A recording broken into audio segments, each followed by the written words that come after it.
Hola, ¿qué tal a todos? Yo soy Liga Poronga y bienvenidos al 10º capítulo de nuestra saga sobre la historia de los mundiales.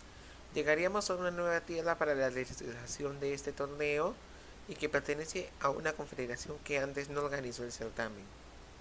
Suscríbete a Liga Poronga y recibirás mucho contenido informativo y ameno del fútbol y todo tipo de temas. Espero que el contenido sea de tu agrado. El torneo de 1970 se decidió hacerlo en el continente americano y por ello México y Argentina se postularon para organizarlo.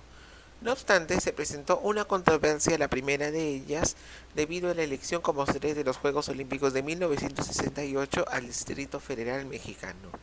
FIFA analizó su viabilidad y concluyó en que era beneficiosa por la infraestructura que el evento olímpico iba a dejar. Debido a ello, el 8 de octubre de 1964, en Tokio, México fue elegida sede por 56 votos a favor contra 32 de los argentinos. Colombia, Japón y Perú también presentaron sus propuestas, pero se retiraron antes de la elección final. 73 equipos se anotaron para jugar las eliminatorias con el fin de obtener los 14 boletos que acompañarían a Inglaterra y México en el torneo final. Luego de lo ocurrido en el mundial anterior, África y Asia obtuvieron un boleto directo de manera separada. Debido a ello, Europa perdió un boleto pasando a tener 8, Sudamérica mantuvo sus 3 y Norteamérica se quedó con un boleto. La nueva repartición permitió que Marruecos e Israel obtuvieran su clasificación superando a Nigeria y Australia en sus rondas finales continentales. Corea del Norte se retiró al ser agrupado con el cuadrita en una ronda preliminar.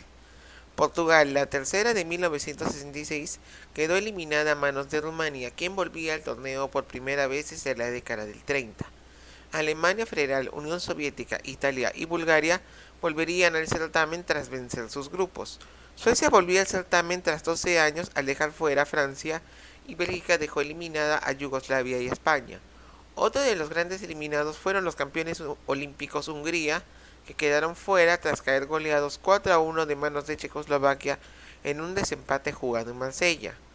Brasil y Uruguay no tuvieron problemas en sus grupos sudamericanos y Perú causó la gran sorpresa del área al dejar fuera a Argentina tras empatar a 2 en su cotejo final de grupo disputado en Buenos Aires, y que causaba que por primera vez la nación albiceleste quedara fuera del torneo vía la eliminatoria. El Salvador superó en 3 partidos a Haití para dar por primera vez un boleto a un equipo de Centroamérica a una Copa del Mundo, aunque su calificación quedó marcada por lo ocurrido en Honduras en su llave inmediata previa. Si bien en lo deportivo, los salvadoreños dejaron fuera a los catrachos en un desempate disputado en la Ciudad de México, esto se dio en el contexto de una guerra fugaz entre ambos países, pese a que sus causas fueran otras, lo que hizo que se le conociera como la Guerra del Fútbol. El 10 de enero de 1970 se realizó el sorteo del Mundial en el Hotel María Isabel de la capital mexicana, la cual sirvió también como la base de la FIFA para el torneo final. El protagonista del sorteo fue el hijo del encargado del comité organizador, Guillermo Cañedo, quien sacó las bolillas de turno. Los 4 bombos volvieron a ser geográficos, pero tomando en cuenta también criterios políticos debido a que Marruecos no aceptó enfrentar a Israel en el torneo de fútbol de la Olimpiada del año 68. Se formaron 2 bombos europeos, uno americano y otro para el resto del mundo. El formato del certamen fue el mismo de los 2 torneos anteriores.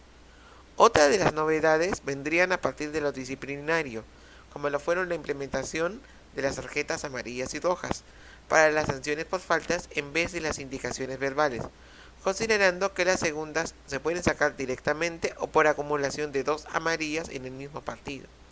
Además, por primera vez se permitió que hayan sustituciones de jugadores de campo en medio de los partidos, los cuales se permitieron 2 por equipo y que lo convirtieron en un condimento especial para la táctica de los partidos. Además, Adidas se convirtió en patrocinador oficial del torneo y dio el balón oficial de la competencia, el conocido como Telstar, que sería la base de los balones modernos de este deporte, ya que se hizo a base de 20 hexágonos blancos y 12 pentágonos negros. El torneo se disputaría en 5 escenarios, de los cuales 4 fueron construidos durante la década del 60 y que se emplearon también para los Juegos Olímpicos de 2 años antes. El escenario principal de la competición fue la Azteca de la Ciudad de México y que fue la base de la propuesta presentada para la organización del certamen. Además eligió al Jalisco de Guadalajara, el Cuauhtémoc de Puebla, el Nou Camp de León y el Luis Dosal de Toluca. Las 5 ciudades tenían la característica de ser escenarios de altura, el cual se convertiría en un factor a ser tomado en cuenta para los equipos participantes, así como las altas temperaturas que se daban allí, en especial por las tardes, ya que ese fue el horario elegido para los partidos. Los mismos se jugaban por primera vez con transmisión a colores y cámara lenta en los lugares que tuvieran acceso a esta tecnología. Un niño vestido con ropa tradicional mexicana llamado Juanito se convirtió en la mascota del mundial y los hermanos Zavala compusieron su canción oficial. El primer grupo se jugaría en el Estadio Azteca y su partido inaugural sería el 31 de mayo de 1970 entre el cuadro local y la Unión Soviética, el cual terminó empatado sin goles. Este cotejo tendría la primera vez de 2 de las novedades que ya hemos comentado antes, ambas para el cuadro soviético.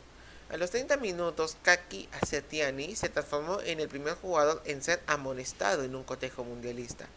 Al comenzar el segundo tiempo, el delantero Anatoly Pusach se transformó en el primer jugador en ingresar a la cancha de cambio en reemplazo del volante Víctor Serebryanikov. Una vuelta de Wilfried Van Moor le dio a Bélgica su primera victoria en un mundial al vencer 3-0 a El Salvador, marcador que fue sellado por un penal de Raoul Lambert. Los belgas caerían 4-1 ante los soviéticos en su segundo partido y los aztecas superaron 4-0 al cuadro salvadoreño. Las figuras de ambos equipos fueron Anatili Bishevets y Javier Valdivia, quienes anotaron dobletes en sus respectivos partidos. Los soviéticos y mexicanos vencieron a salvadoreños y belgas en la fecha final, con lo que anotaban sus nombres en cuartos de final. Los soviéticos ganarían el grupo mediante el sorteo. El segundo grupo, desarrollado en Puebla y Toluca, albergaría a los campeones continentales vigentes de Sudamérica y Europa, los cuales triunfarían en sus duelos iniciales. Uruguay venció 2-0 a Israel e Italia por la mínima diferencia ante Suecia. Uruguayos e italianos empataron sin goles en la segunda fecha, en tanto suecos e israelíes hicieron lo propio pero un gol por bando.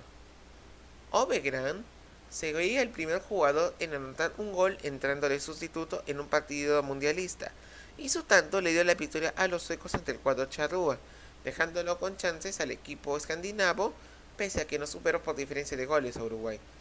Italia definió su pase con Israel y le bastó un empate sin goles para ganarle el grupo y dejar fuera a Suecia. Por primera vez, Italia superaba una fase de grupos mundialistas en su historia. Pero me dirán, ¿no que fue campeón del mundo 2 veces? Bueno, pues en ambos mundiales, la primera fase fue una fase eliminatoria. Inglaterra empezaba su defensa de título el 2 de junio venciendo a Rumania con tanto de John of Hearts, el héroe de 1966 en el Jalisco de Guadalajara, sede del grupo 3. Cabe resaltar que previo a su viaje a México, sufrieron un incidente en Colombia, donde su capitán Bobby Moore fue arrestado después de que se le acusara de robar una joya, aunque luego le fue suelto del cargo. El grupo lo completaban Brasil y Checoslovaquia, que se enfrentaban el día siguiente. Los brasileños ganaron con tantos de Rivelino, Pelé y un doblete de Jairzinho, luego de que Ladislav Petras aventajara para el cuadro eslavo. Cabe resaltar que Brasil estuvo cerca de no contar con Pelé y que ello ocasionó que previo al torneo se cambiara su entrenador, Joao Saldaña, luego de que O'Reilly le desmintiera una miopía y lesión de cadera que se le reportó. El técnico elegido para el torneo era un tal Mario Lobo Zagallo, quien estuvo en el equipo bicampeón mundial como jugador. Los checos volverían a caer en su segunda presentación ante Rumania tras dejarse voltear el marcador también. El duelo del grupo lo protagonizaron brasileños e ingleses, el cual fue resuelto por Jairzinho, autor del único tanto del cotejo que ambos disputaron. Cabe resaltar aquí una de las tapadas que hizo Gordon Banks a Pelé y que fuera considerada como la mejor de la historia por la precisión con la que fue hecha y el casi gol parte del crack brasileño. En la fecha final, brasileños e ingleses superaban a rumanos y checos por la mínima diferencia para llevarse los 2 primeros lugares de grupo. Bulgaria sorprendió a Perú en el duelo inaugural del grupo 4 en el Nou Camp de León con tantos de Tinko Dementiev y Ristopanev.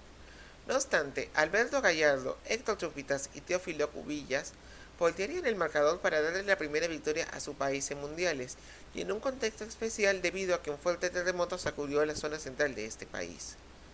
Alemania venció 2-1 a Marruecos en su estreno con tantos del veterano Uwe Seeler y de un hombre que será importante por su poder goleador, Gerd Müller.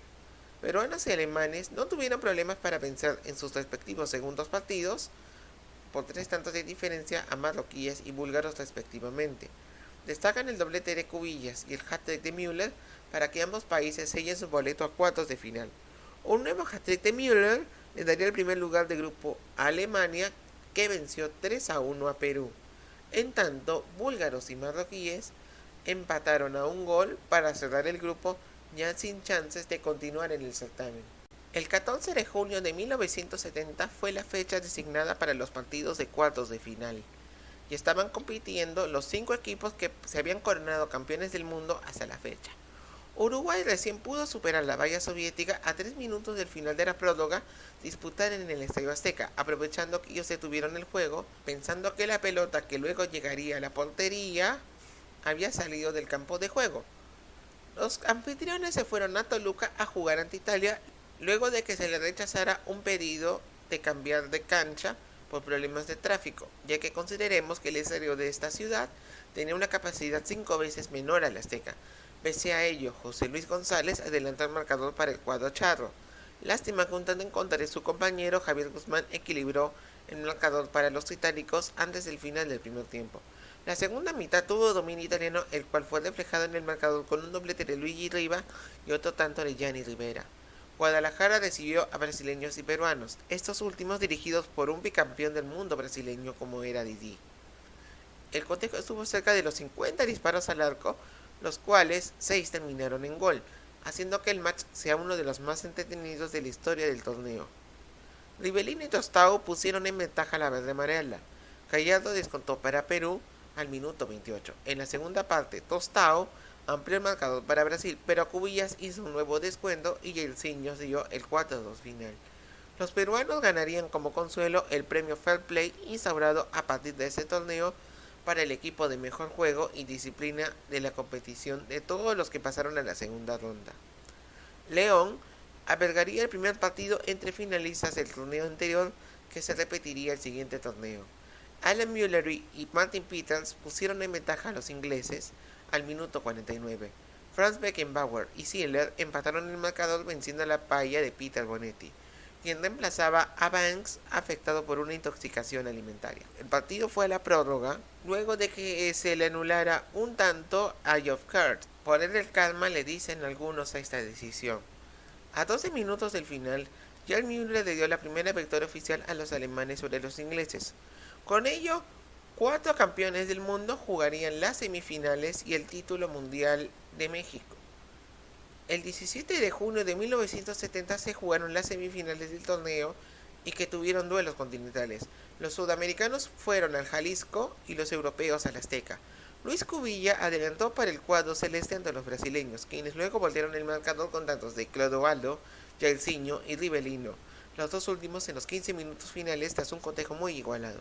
Pelé hizo lo que muchos expertos consideraron como la mejor jugada no terminada en gol, tras haber pasado cerca del poste un remate con amague que le hizo al arquero charrúa Ladislao Mazurkiewicz. Italia y Alemania jugaron un gran partido en el denominado Coloso de Santa Úrsula, sobre todo en el tiempo extra, ya que al final del minuto 90 solo empataron un gol con tantos de Roberto Boninsegna y Karl-Heinz Schnellinger, aunque este último en los últimos suspiros del tiempo regular. La próloga se transformó en una auténtica locura. Müller anotaría la ventaja para los germanos al 94, pero la primera mitad extra quedó a manos italianas con los tantos de Tarcisio Purnich y Riva. Müller empató el marcador a 10 minutos del final, pero Gianni Rivera siguió el marcador final a favor de Italia al minuto de haber anotado el empate transitorio. Con ello, Italia obtuvo su pase a jugar la gran final del certamen. Cabe resaltar que Beckenbauer jugó el tiempo extra vendado por una lesión al haber agotado su equipo las sustituciones. Donde sí tuvieron un final feliz los germanos fueron en el duelo del tercer lugar, donde vencieron a Uruguay con tantos de Wolfgang Overath. Además tuvieron al vencedor de la tabla de goleadores merced a los 10 tantos anotados por Gerd Müller. El 21 de junio de 1970, brasileños e italianos jugarían la gran final del torneo en el Estadio Azteca, y que no era simplemente una batalla para definir al primer tricampeón del mundo, sino que este cotejo se transformaría en una batalla para definir al equipo que se llevaría el trofeo Jules Rimet a casa de manera eterna, ya que se estipuló que este premio era para aquel país que llegara a ganar primero 3 mundiales. Pelé adelantó en el marcador al minuto 18 para los brasileños, y Borinsenha empató al 37 aprovechando los errores de la saga brasileña. El duelo se mantuvo igualado y disputado hasta que Gerson y Jairzinho pusieron en un lapso de 5 minutos en ventaja a los brasileños. Este último se transformaría en el primer jugador en anotar en todas las rondas del certamen. Carlos Alberto, a 4 minutos del final, sellaría la goleada final de 4-1 y el título mundial por tercera vez para Brasil. Pelé fue alzado en brazos por los aficionados locales al transformarse en el único jugador en haber ganado 3 mundiales. Recordemos que muchos de sus compañeros de 1958 y 1968 o estaban retirados o en el ocaso de sus carreras. Además, Brasil tuvo una marca perfecta, incluyendo las eliminatorias, ya que vencieron allí también en sus 6 partidos a Paraguay, Colombia y Venezuela. Los cariocas ganarán el trofeo Rimet para la eternidad, en realidad hasta 1983, año en que fue robado y luego fundido, y con ello se tenía que preparar una nueva copa para el próximo certamen, el cual conoceremos en el siguiente capítulo de esta saga. Espero que les haya gustado este video y gracias por tu sintonía. No te olvides de darle me gusta y suscribirte a Liga Poronga.